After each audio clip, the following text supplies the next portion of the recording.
Shalom!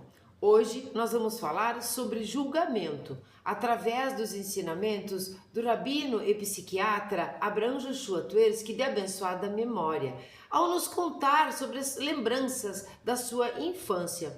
Vamos lembrar um pouco de Korah também, e não será a primeira vez que nós vamos lembrar de Korah, nem será a última, assim como não será a primeira e não será a última que nós vamos falar sobre o julgamento, que precisamos aprender sobre esse assunto. Então, não sai daí. Temos muito conteúdo para aprofundar e para aprender com este gigante da história filosófica da atualidade. Não saia daí, depois da vinheta nós começamos. Pegue seu café, pegue sua água, pegue seu chá, não pegue coisa nenhuma, mas não saia daí. Até mais.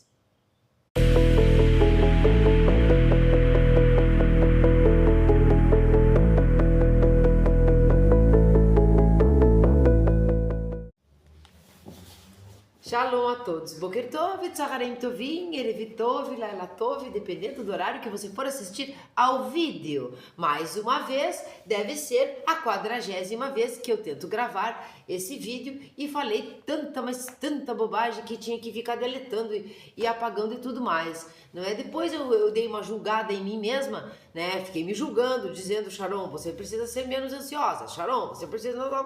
E fiquei nesse negócio aqui justamente no vídeo que nós vamos falar sobre julgamento. Não será o primeiro, e não é o primeiro, como não será o último. Por quê? Porque é um assunto que não se esgota. Ele não só não se esgota, como o ser humano sempre está julgando alguma coisa. Sempre. Por isso ele não se esgota. Nós podemos pegar o conceito que é julgamento e tudo bem, mas não conseguimos esgotar de jeito nenhum. Para começar, antes de entrar no texto, vamos lá entendendo aqui o título do texto aqui do Abraham Joshua Tversky é impedido de julgar, não é? Quando nós, então, somos impedidos de julgar, existe isso dentro do direito, né? Você sabe da minha formação, então aquele impedimento de julgar, ou porque você é um amigo íntimo da pessoa, ou porque você não se sente imparcial o suficiente. Nós temos o Talmud que fala muito disso, não é? O juiz não pode ser suscetível a suborno, por exemplo, várias coisas, tá? Mas então nós temos muito que falar sobre julgamentos e nós teremos muitas chances de aprofundar em cada setor. Mas eu quero chamar aqui vocês para uma coisa muito nossa mesmo, o julgamento em si. Nós nem sequer percebemos às vezes que estamos julgando, só estou comentando, fica parecido com o negócio do Lashon Hará. Então, por exemplo, aqui hoje quando eu saí de casa eu acordo às 6 da manhã, 6, sei lá, antes das 6. Quando eu cheguei aqui, estava 2 graus, nós sabemos que a madrugada ela chegou abaixo de 0, não é 2 graus. Então, quando nós falamos, quando nós reclamamos, é porque o tempo está muito frio, é porque o tempo está muito quente, é porque isso não sei o que, nós achamos que isso é só uma reclamação, mas quando nós reclamamos algo que não diz respeito a nossa função, e sim a função da divindade, a função da natureza, a função de algo maior do que nós, que são as estações, que são o frio e o quente. Quando nós falamos isso e pensamos que estamos só comentando ou reclamando, nós estamos julgando. Porque se nós estamos reclamando daquilo, porque está ruim, estamos clamando novamente, né? Porque aquilo está ruim, estamos sentindo que aquilo, nós estamos julgando o feitor daquilo, o produtor daquilo, o criador daquilo, o responsável por aquilo. Então nós reclamamos de tudo. Nós estamos no trânsito e tem alguém que está muito lerdo na nossa frente e a gente vai e fala, esse bobo alegre, essa tartaruga que não anda, tá? Isso são palavras, um pouco de maledicência, um pouco de palavra, um pouco de raiva, mas toda raiva, ela provém de algum julgamento. Não é? Aquilo que te dá raiva, você acaba julgando, porque é algo que te incomoda. Algo que te incomoda, que te leva a ter raiva, é algo que você está julgando. Nem sempre nós temos raiva, não é? Estamos julgando ao mesmo tempo, mas uma coisa está muito conectada à outra. Então vamos trabalhar aqui para não ter raiva, para não ter que ficar julgando todo mundo. Quando alguém passa por nós no trânsito muito rapidamente, a gente fala, este louco, já começou julgando aí, já chamou o cara de louco, já é um julgamento, já é um preconceito, já é um pré-julgamento. Esse louco que está muito rápido, nós sabemos que no trânsito temos que andar, é normal. Nós sabemos que no trânsito nós temos que ter segurança. Então, nem o bobo que vai muito devagar e nem o muito louco que corre e ultrapassa e pode atropelar alguém, enfim, e causar um acidente, nenhum está certo. Mas nós estamos ali no nosso papel de julgar, não é? De falar isso, de proferir isso, de sair do nosso equilíbrio, da nossa sanidade mesmo, do nosso equilíbrio e ficamos ali, às vezes xingamos e tudo mais. Nós julgamos as atitudes dos pais, nós julgamos as atitudes dos filhos, nós julgamos as atitudes dos cônjuges, nós julgamos as atitudes da professora, né, do aluno, não é? Nós julgamos os políticos, nós julgamos os amigos, nós julgamos a nós mesmos, nós julgamos o tempo todo. O tempo todo. Então, quando a gente fala assim, nós devemos nos perdoar, nós não devemos nos julgar, nós precisamos, às vezes, entrar nessa esfera, sim, de não nos julgarmos, de nos perdoarmos, mas nós não podemos nos demorar demais nessa esfera sobre nós, porque nós perdemos o senso do ridículo e o senso de responsabilidade. Nem tudo que eu faço deve ser por mim perdoado, a não ser que eu tenha feito tshuva, que é o arrependimento e o retorno, que eu tenha compreendido, entendido e mudado. Entende? Quando a gente fala de perdão, não é simplesmente eu te perdoo, Sharon, porque você é tão legal. Eu me perdoo porque eu não sei o que faço, sei lá o que. Eu me perdoo porque eu mereço ter...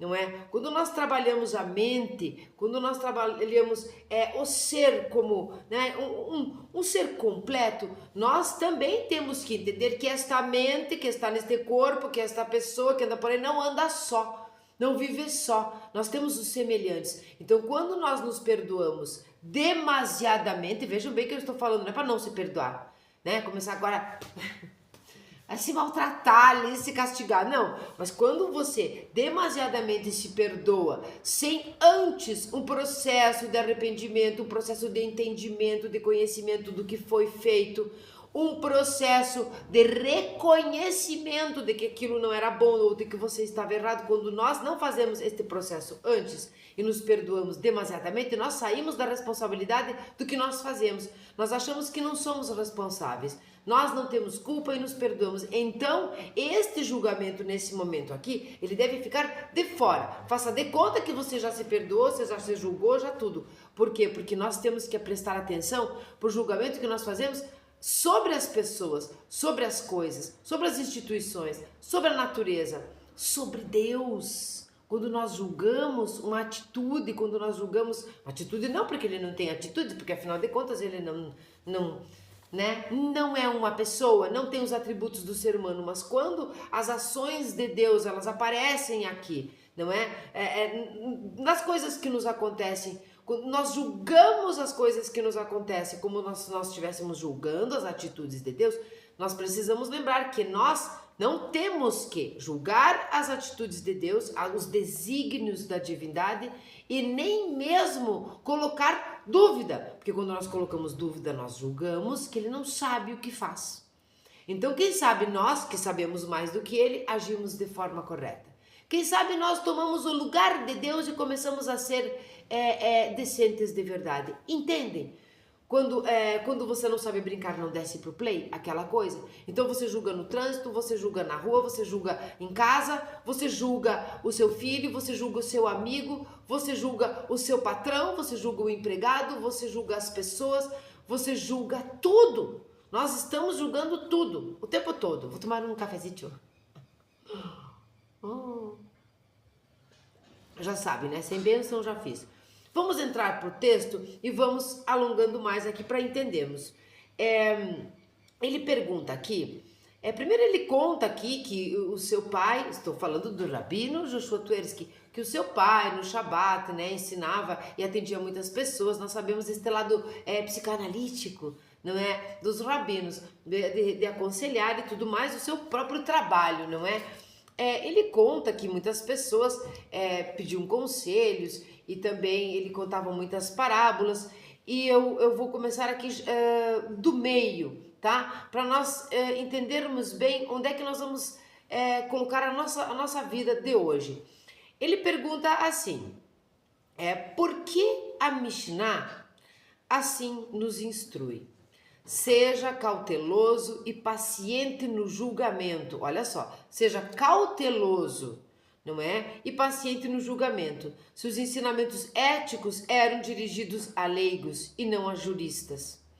Veja bem, que quando nós falamos de impedimento dentro da parte jurídica, do direito, seja no mundo judaico, seja nós, normalmente, assim, ou dentro da faculdade de direito, ou mesmo nos tribunais e tudo bem, e tudo isso, ou na faculdade principalmente, nós estamos falando de juristas, mas aqui ele pergunta assim, por que a Mishnah instrui, seja cauteloso e paciente no julgamento, se os ensinamentos éticos eram dirigidos a leigos, eram dirigidos a todo mundo, não é? A todo mundo, e não a juristas propriamente dito.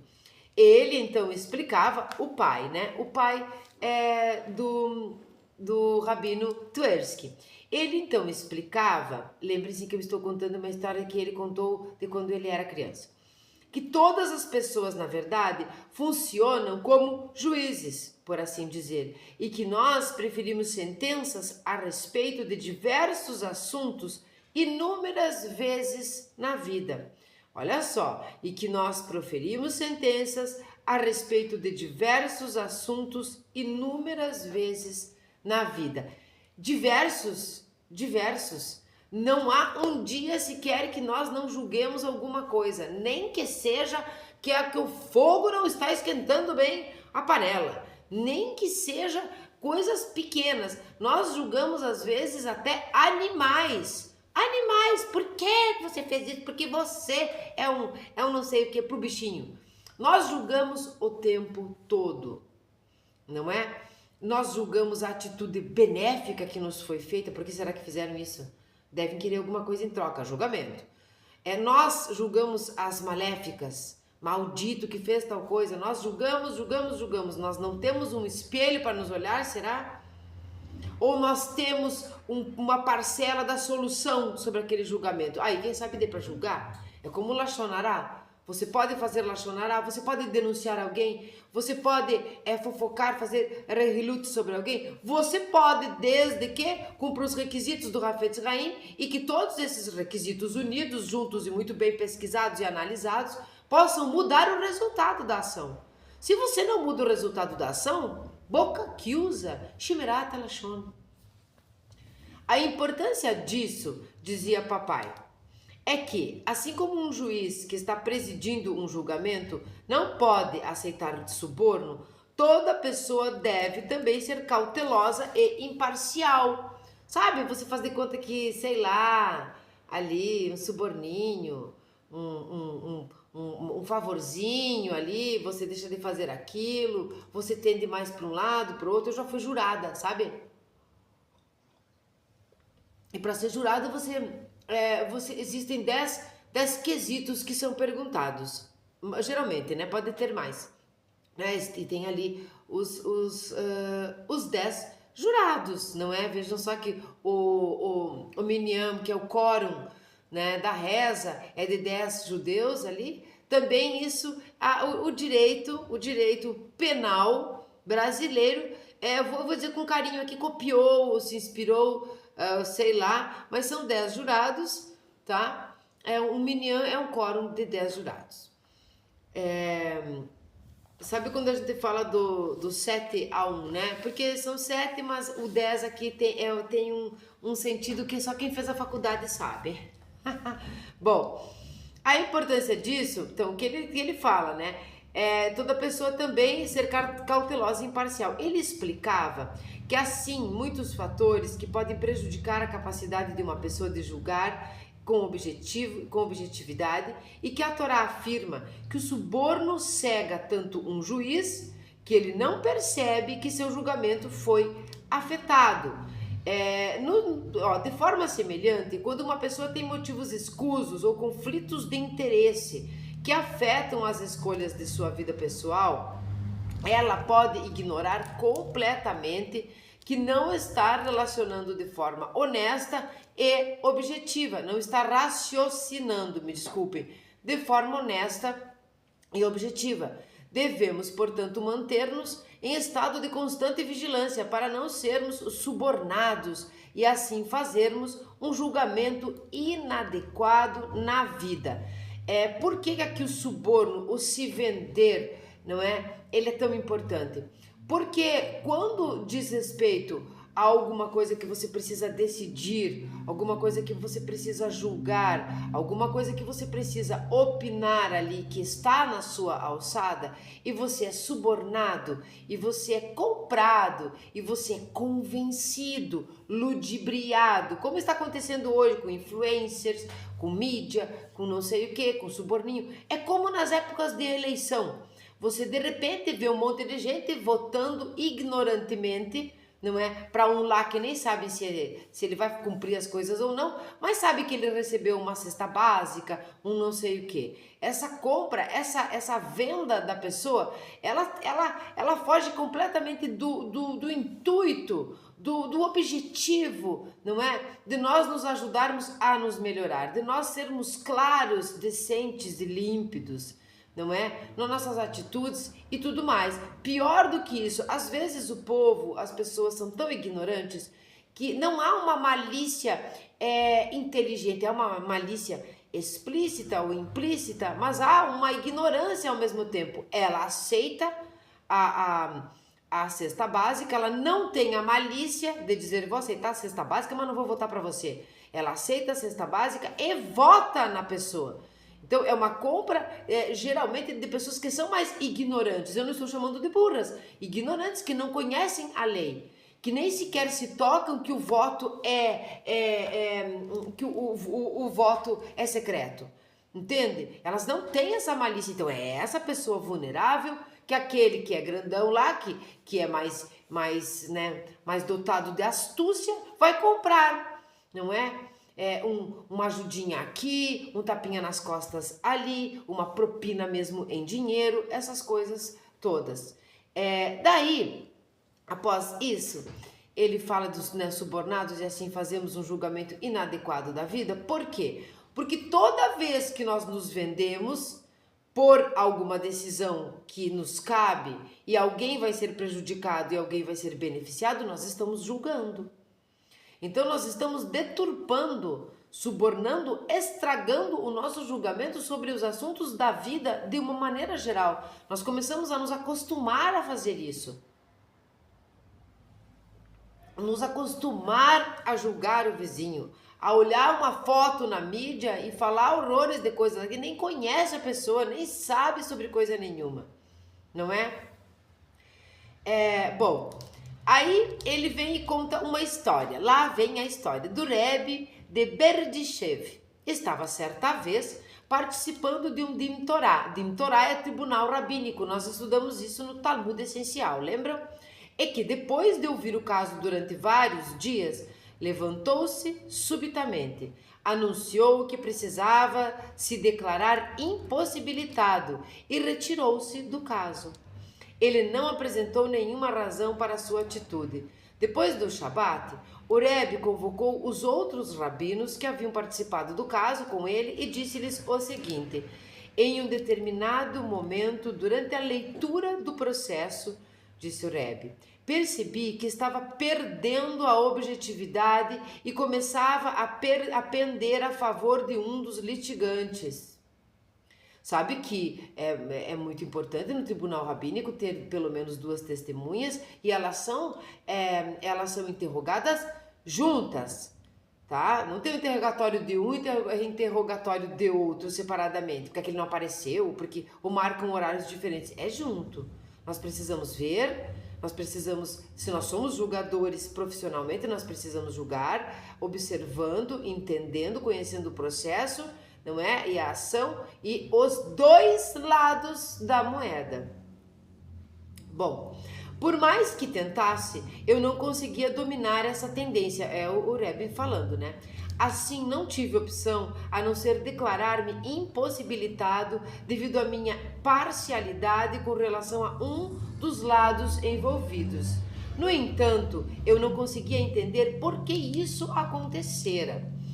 Na sexta-feira à noite, quando vesti minha túnica de Shabat, encontrei em um dos bolsos um envelope com dinheiro que fora lá colocado por um dos litigantes. Ao que parece, ele fora à minha casa e colocara o dinheiro, um suborno, em uma de minhas roupas, acreditando que eu o encontraria lá antes de proferir a sentença. Ele não sabia que aquela roupa era reservada apenas para o Shabat. Claro que quando nós lemos isso aqui, a gente fica pensando assim, mas como que ele ia saber que aquele dinheiro era daquele lá? Então, provavelmente, aquele que subornou já havia dado indícios, não é?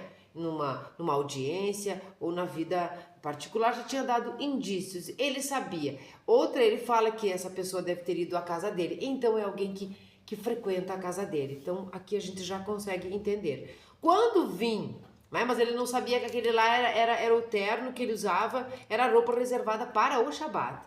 Quando vim a encontrar o dinheiro, ficou claro o que acontecera.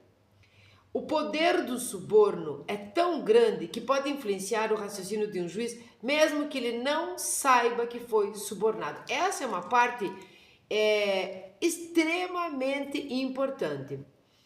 Quando vinha encontrar o dinheiro, ficou claro o que acontecera. Ele se sentiu, veja como é esotérico isso, impossibilitado de julgar antes de ver o dinheiro no terno. O nome disso é, a grosso modo, intuição. É uma energia. Nós colocamos energia em tudo que nós fazemos e nós não precisamos entrar aqui nem nas físicas e nem nas neurociências e nada disso, tá? Eu posso contar uma história para vocês e é uma história verídica, tá? Uma história verídica sobre uma pessoa com Alzheimer. Ela ficava muito nervosa e não lembrava, não é? Como a gente sabe, de nada, não lembrava às vezes dos filhos, não lembrava de coisa nenhuma, não é?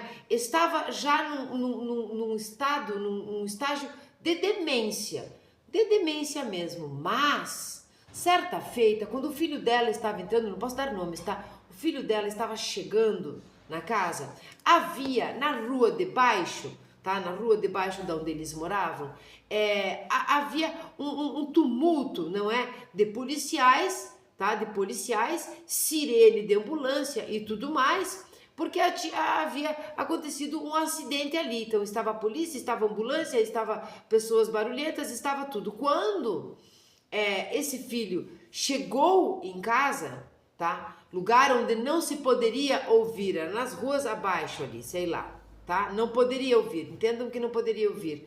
Este que é demente, estava no estado de demência, ele disse, meu Deus, fecha as coisas, feche isso, feche aquilo, porque a polícia está em volta, porque eu não sei o que. Ele relatou o fato que estava acontecendo num lugar onde ele não tinha como nem saber e nem como escutar. O único que poderia contar isso era o filho que estava chegando em casa. E ele chegou e quem relatou foi o seu pai. Não é? Então, existem realmente alguns mistérios. Eu não vou entrar nesse assunto que é esotérico, mas nós saímos de casa quando esquecemos alguma coisa, sabendo que esquecemos. Há algo muito importante espiritualmente falando e mentalmente falando, e também com relação ao nosso cérebro, que organiza coisas mesmo num cérebro desorganizado. Então, ele sentiu. É como se você quer entrar num âmbito mais religioso, é como se a mão de Deus, não é? É como se aquele sexto sentido, aquela intuição maior, aquela conexão com a divindade dissesse para ele: não julgue, você não tem condições. você vai ser parcial. Não faça, desse como impedido. Mas por que estava tudo certo? Ele já sabia mais ou menos a sentença, como é que era, ele estudou o processo, mas quando ele chega, após ter se dado por impedido, ele chega em casa e vê no Shabat aquela roupa, quando ele vai vestir no Shabat, percebe, sim, porque a audiência não era no Shabat, percebe que aquele dinheiro estava lá, a resposta, seja ela milagrosa, divina, esotérica, neurocientífica, não importa, ela estava lá. Lá estava a resposta, lá estava a intuição, lá estava o feeling, lá estava a energia que nós deixamos nos lugares onde nós subornamos alguém. A energia que nós deixamos quando a nossa boca julga alguém. Quando nós usamos a maledicência para viver a nossa vida em comunidade. Bom, o poder do suborno é tão grande que pode influenciar o raciocínio de um juiz, mesmo que ele não saiba que foi subornado. A partir do momento em que o litigante colocou o suborno em minha casa, meu pensamento começou a pender a seu favor e eu não consegui recuperar minha imparcialidade, disse o Rebbe. É quase que um hipnotismo, uma hipnose material aqui, né? É uma coisa muito difícil de nós falarmos em poucas palavras, não é? Mas a psicanálise, ela explica muitas coisas nesse sentido, mas a espiritualidade explica mais ainda, mais coisas sobre isso. Deus nos dá não só o livre-arbítrio, mas Ele nos dá um feeling, Ele nos dá uma essência, Ele nos dá uma oportunidade, não, um potencial de pegarmos as coisas no ar. Quando nós estamos agindo, julgando alguém, se nós não estivermos distraídos, porque quando nós estamos distraídos, o Yetzer Hará nos arrebenta pelo meio, ele chega e fica. Mas quando nós não estamos distraídos, nós percebemos que aquela ação que nós estamos indo para tomar, estamos quase tomando, não está correta. Nós percebemos. Quando nós estamos julgando, no meio do julgamento, nós percebemos que algo não está certo ali. Gente, aqui o negócio é o seguinte, eu não estou aqui sempre sozinha, mas a maioria das vezes eu estou sozinha. Eu já expliquei para vocês como é que funciona o lugar aqui. Eu estou de frente para um vidro que dá para a rua. E eu dei um pause aqui porque chegou um motoboy e essa é a segunda vez que acontece quando eu estou gravando. E ele me trouxe livros. Ele me trouxe livros. Que delícia. E olha, é onde eu invisto aqui, viu? Se você tiver a vontade de me ajudar com relação a isso, meu canal não é monetizado, pelo menos ainda não é monetizado. Você pode ajudar, que tem na descrição do vídeo, tem o número de Pix, e você vai estar me ajudando para estudo de Torá, para favorecer o canal, para ajudar a comprar livros, para continuar estudando, para trazer os ensinamentos para vocês. Enfim, e vamos aprendendo junto. Fiquei tão feliz agora que chegou.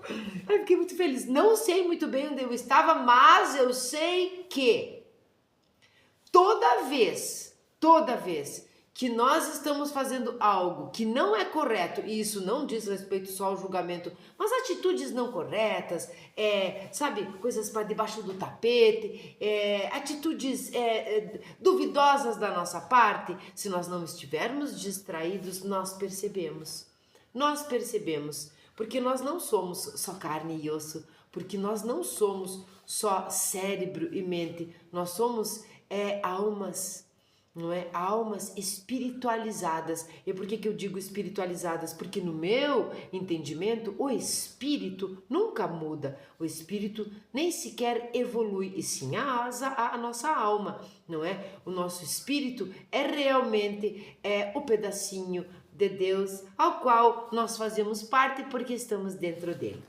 Bom, vamos continuando aqui.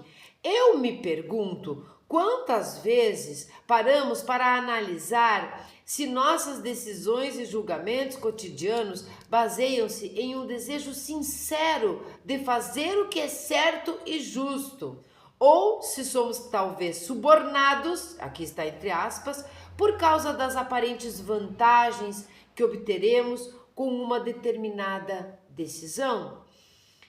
Quando ele fala, eu me pergunto quantas vezes paramos para analisar. A palavra analisar tem tudo a ver com o que eu estudo, não é? Eu estou quase me formando em psicanálise e vou atender vocês, aqueles que quiserem, online. Quando ele fala em analisar, é porque ele era um psicoterapeuta, não é? Um psicanalista e psiquiatra. Nós entendemos que distraídos nós não conseguimos analisar nem o ato, nem o fato, nem a nós mesmos. Quando nós conseguimos analisar o ato, o fato e a nós mesmos, nós estamos no caminho daquele treinamento do autoconhecimento. Quem não se analisa não consegue analisar os atos, os fatos, as ocorrências, as demandas, que não são poucas, do nosso dia a dia. Então, ele se pergunta quantas e quantas vezes, ao analisar nossas decisões e julgamentos, nós nos baseamos num desejo sincero de fazer o que é certo e justo. Nós precisamos nos analisar. Nós precisamos fazer isso. Sabe que no próprio curso de psicanálise, quando nós começamos os nossos estudos práticos, um dos requisitos para se formar e tal no curso, para poder ser um psicanalista, é você ser um analisando. É você também ser um analisado por alguém mais experiente. É você também analisar-se a si mesmo, não é? Porque o autoconhecimento faz sim com que nós consigamos julgar quando é da nossa profissão ou quando é da nossa alçada. Faz com que nós entendamos quando nós devemos nos retirar daquele lugar e nos darmos por impedido. Sermos impedidos por nós mesmos de cometer um erro que às vezes detona, acaba com a vida de alguém. Não é? A capacidade que o ser humano tem de racionalizar, eu vou explicar isso, é praticamente infinita. Racionalizar dentro da psicanálise, o que é racionalizar? É usar a razão justificando tudo. Você justifica tudo. Você racionaliza e justifica até mesmo a própria justificativa. Você justifica o ato, tá, de justificar aquilo. E ele está dizendo aqui que racionalizar, tá? O ser humano tem de racionalizar, tá? A capacidade é praticamente infinita. E é infinita, justifica tudo. Eu dei um pause aqui, eu fui pegar os livros que o motoboy estava batendo na porta, eu voltei e eu justifiquei. Claro que aqui é uma coisa boa e tudo, eu estou justificando porque que dei o pause. Mas a justificativa, a racionalização das coisas, ela está incutida, ela está todos os dias da nossa vida, tá? Por isso que temos que trabalhar, não é? Vamos trabalhar, remangar as mangas e trabalhar conscientemente. Olha só, não, o grande perigo da racionalização é que ela, não raro, opera em um nível inconsciente. Ele vai aqui trazer uma das premissas que fundamentaliza, que fundamenta, na verdade, toda a psicanálise e o trabalho de autoconhecimento para que o mundo mude, tá? Que fundamenta a própria psicanálise é o inconsciente.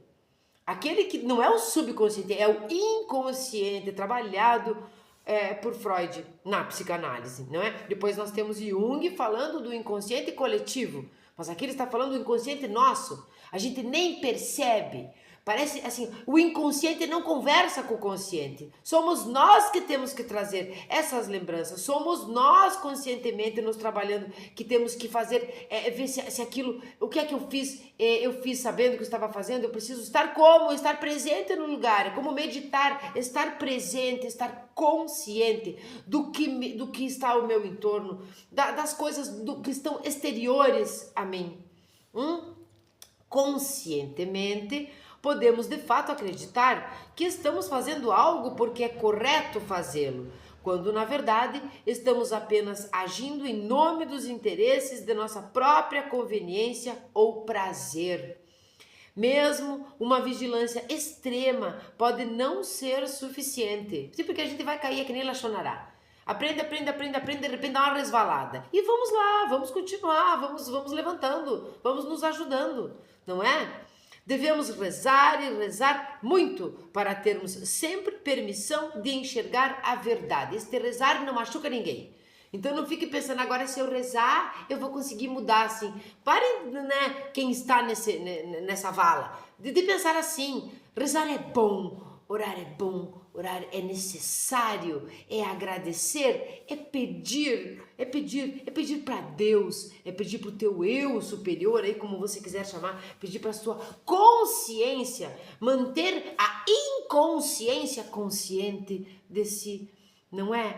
Pedir que você sempre tenha olhos para a verdade, que nós não julguemos e tudo mais. Quando eu disse que nós íamos falar sobre Cora, eu não vou me estender, nós temos vídeo no canal da Parashat de Cora, não é? Mas é o seguinte, Cora era sábio, Cora era inteligente, Cora era um dos anciãos, ele era sábio, não é? Cora incitou toda a galera, ele incitou todos os outros ali que eram sábios como ele, não é?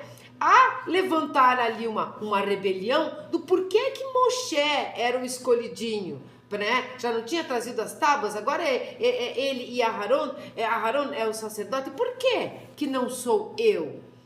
Não é? Quando a gente fala de Cora assim, ou olha só para um lado mal de Cora, nós enxergamos o julgador, aquele que olha, se incomoda, sente raiva e ódio. Lembram? A raiva, o ódio faz com que nós julguemos, e o julgamento vem daquele que está com raiva daquilo ali. Então ele julga quem? Ele julga Moshe? Não foi Moshe que se intitulou. Não foi Aharon que disse sou eu. Foi uma ordem divina que cada um tivesse aquela determinada função. Então, quando Korah levanta uma rebelião e incita todo mundo, né? Como muitos influencers fazem, ficam odiando uns aos outros aí, porque alguém incitou. Quantas pessoas ali julgaram que Moshe e Aharon mereciam aquela rebelião, papapá, que aquilo era um nepotismo e tudo mais, né? Incitados ali, todos julgaram, mas Korah, que levantou tudo isso, o maior problema aqui que eu vejo não é o fato dele pensar que de repente ele merecia, porque cada um pode pensar isso, ele tinha o direito de pensar, mas ele não tinha o direito de julgar a decisão, a vontade do Criador.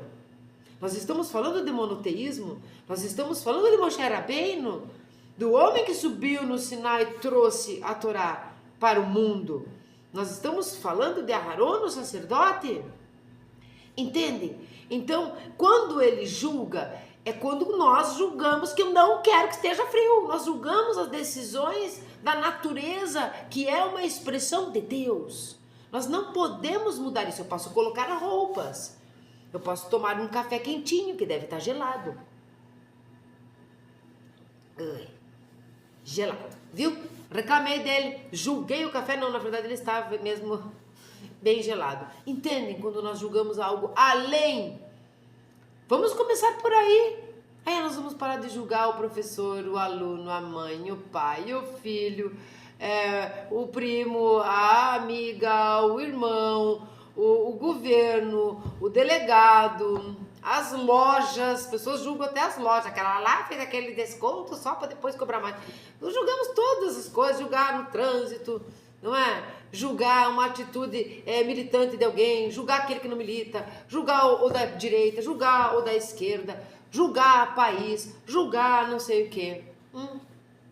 Bom, eu espero que vocês tenham gostado. Eu estou bem ansiosa para abrir os livros. Eu acredito que, se eu me lembrar disso, né? Só se eu me lembrar. Eu vou abrir aqui. Essas aqui, não vou fazer propaganda aqui para onde que eu comprei, porque aqui não tem na minha cidade, né?